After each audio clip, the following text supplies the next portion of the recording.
Hello दोस्तों, आज हम फिर आपके सामने नया टॉपिक लेके आए हैं जिसमें क्या बता रखा है बेटा, electric dipole is kept in uniform electric field and non uniform electric field.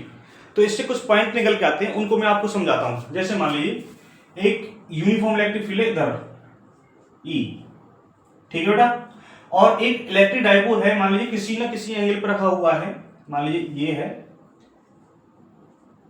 -q +q, ठीक है बेटा, ये यहां पर रखा हुआ है। तो यूनिफॉर्म इलेक्ट्रिक फील्ड में जब ये चार्ज पार्टिकल आ जाएगा तो इस पर एक फोर्स लगेगा F + Q = QE, ठीक है।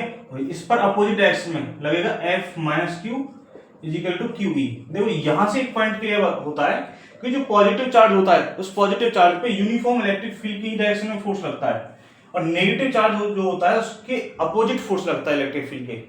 तो इस पर जो नेट फोर्स है, नेट फोर्स ये कितना हो जाएगा बेटा, 0, क्योंकि इसकी डायरेक्शन इधर है, इसकी डायरेक्शन इधर है, दोनों की अपोजिट डायरेक्शन होने के कारण नेट फोर्स 0 हो जाएगा। लेकिन टॉर्क की वैल्यू कितनी आती है, PE sin थीटा। मान लीजिए यहां से थीटा एंगल बना रहा है, क्लियर है। अब मान लीजिए यूनिफॉर्म इलेक्ट्रिक फील्ड नहीं है, ये है non uniform electric field. Non uniform क्या बेटा,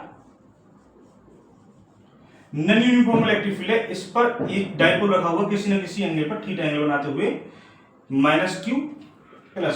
अब आपको पता है +q पर इधर फोर्स लगेगा, तो ये हो जाएगा QE1, ठीक है ना। ये हो जाएगा F + Q, और F - Q कितना हो जाएगा,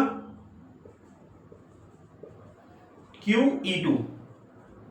अब समझ लीजिए मैंने E1 और E2 क्यों लिया है, क्योंकि नॉन यूनिफॉर्म इलेक्ट्रिक फील्ड है बेटा। जब नॉन यूनिफॉर्म इलेक्ट्रिक फील्ड होता है तो इलेक्ट्रिक फील्ड बदल जाएगा, तो नेट फोर्स कितना हो जाएगा, net force is not equal to 0।